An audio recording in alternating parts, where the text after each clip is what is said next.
Hey everybody, hope y'all doing well today.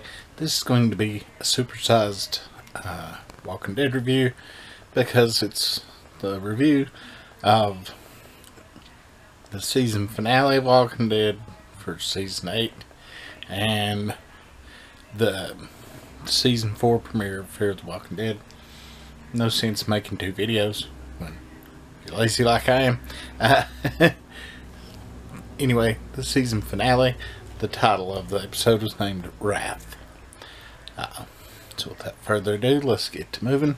My boss will probably call me halfway through this because they needed something after I got home, texted me, and have not texted me back.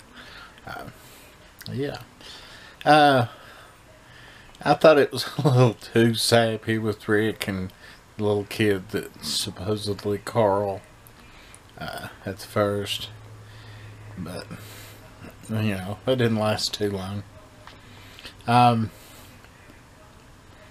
did like the what's his face, the new guy did tell Rick how Carl got bit.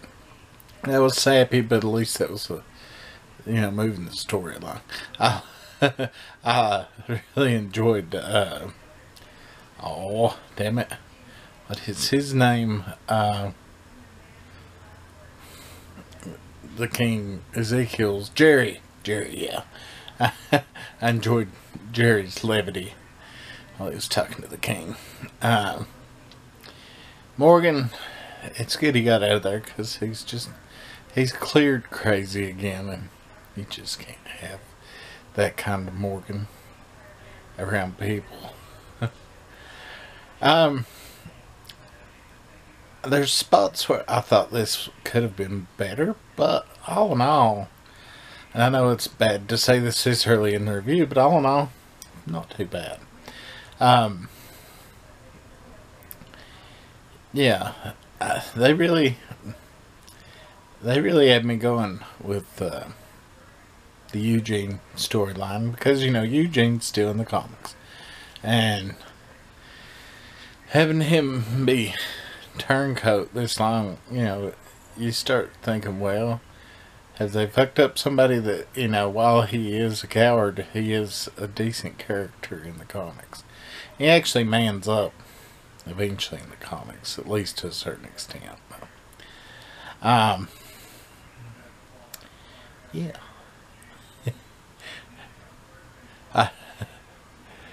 I didn't think he would shoot Gabriel, so that was kind of a stupid misdirection. The little battle was okay. I was really happy when I saw that Eugene had fouled up all the bullets, and backfiring was pretty fun to see. Then the Rick Negan fight. Oh yeah, and I like the Ocean. The Oceanside people aren't in the comics, but I thought that was pretty good that they came and blew shit up at the right time. I almost shit though when he slit Negan's throat, because Negan's still going in the comics. He's not the same type character. I mean, he is, but he's not trying to kill Rick and all of them. So,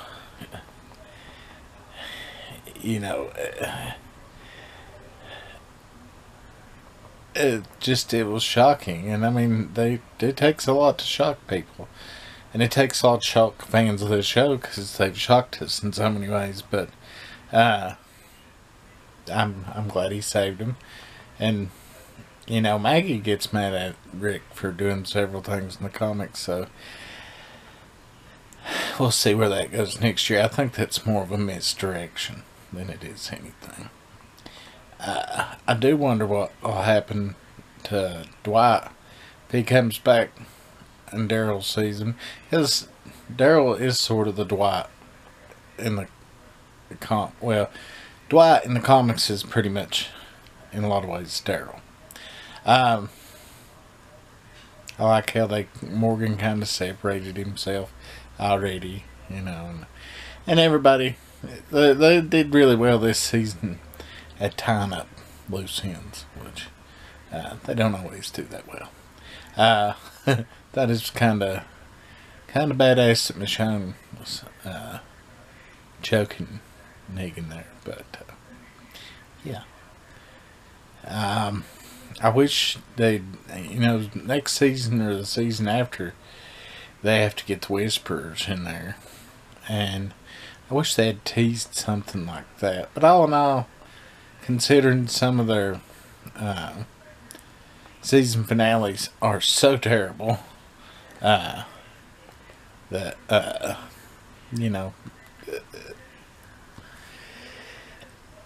thought it was pretty good. Now for the Fear the Walking Dead season 4 opener. What is your story, or what's your story? What's your story? The cowboy guy, I swear he's the same guy that's in the Sarah Connor Chronicles, playing a Terminator. He's a decent actor, and he's okay in this. He kind of hams it up a little too much in spots, but I do like, since this is a crossover, they do have Jesus and Carol and Rick, and, it's just kind of odd for one to not have anybody from the other in it for so long, and then you see all kinds of great characters just there. And I like Lenny James doing Morgan. Morgan in the comics kind of just, he's good, and then you see him again and he's nutty, and then he's dead. So having that character live this long, he does have his downs, but he also has his ups. Him meeting the Cowboys, kind of fun. And then this was okay season opener. I didn't think it was spectacular, but introducing a lot of characters, it's doing what it has to do. I did like the fight in the trailer park. That was pretty good and well choreographed, but nothing really mind-blowing in this for the most part until the last, the last little bit of the last act, when, they come upon Alicia and Nick and Strand and Luciana, and that's probably the best thing about the episode, because they do look positively just out of their minds. And I guess that's how they're tying up the time jump, because this show's caught up with the main show, and there's like 2 or 3 years difference. So it's like, what the fuck? So I guess from this episode maybe they'll go back. I don't know. We'll just have to see. But if Morgan's in a lot of it, maybe next week we'll show what happened, and then maybe they'll flash back to now. I don't know. I do know Alicia Debnam Carey is a goddess, and I can't help but say that. I'm glad that her character isn't dead yet. Anyways, looks like a good setup for next week, and yeah, I like Fear though.